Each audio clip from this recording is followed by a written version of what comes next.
Recorded Books and RB Digital present Beloved Hope by Tracie Peterson. Narrated by Stephanie Cozart. Chapter 1. Oregon City, Oregon. May, 1850. You can't be serious. Hope Flanagan looked at the man who sat opposite her at her sister and brother-in-law's kitchen table.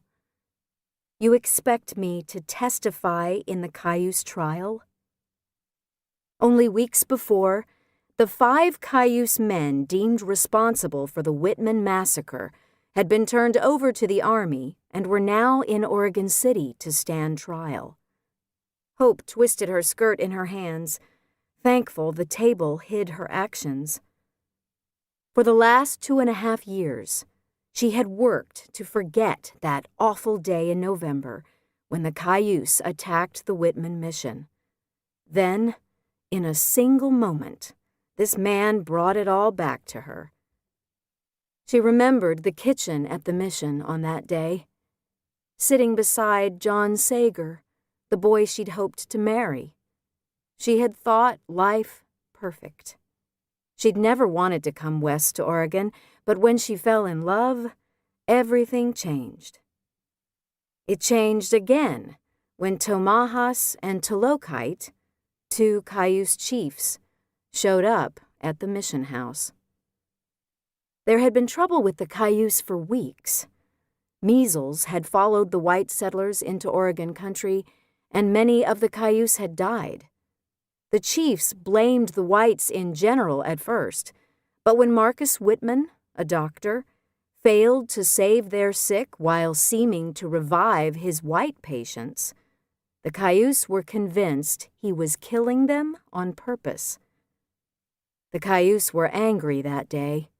They demanded help, demanded medicine. But all the while they had planned to kill Whitman.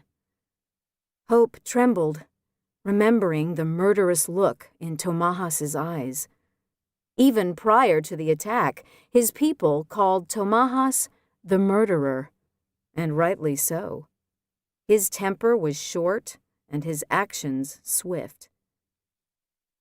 Hope remembered John tensing beside her. He'd been working with twine and put it to one side in a very slow, casual manner. When Tolokite and Tomahas began their attack, John reached for his pistol and Tomahas shot him. Hope had fallen to the floor with John and cradled him as he died. His blood had soaked her dress as she pleaded with him to live. "Miss Flanagan, I know this is difficult."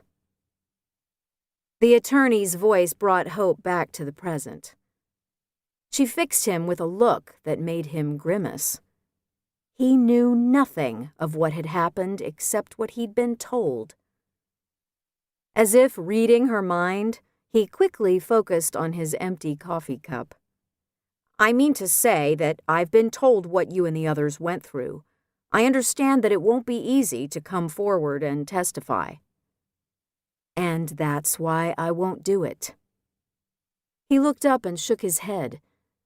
"But you must. Witnesses are vital in this trial.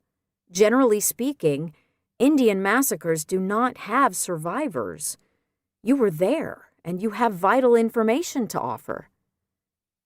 Grace, Hope's older sister, brought the coffee pot and poured the man another cup.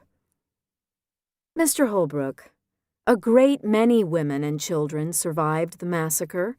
Why must Hope testify?"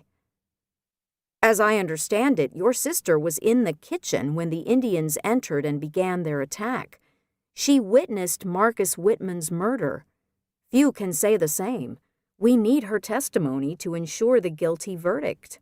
To keep listening to this audiobook, I've left you a link in the description so you can do it, at no cost thanks to Audible's 30-day free trial.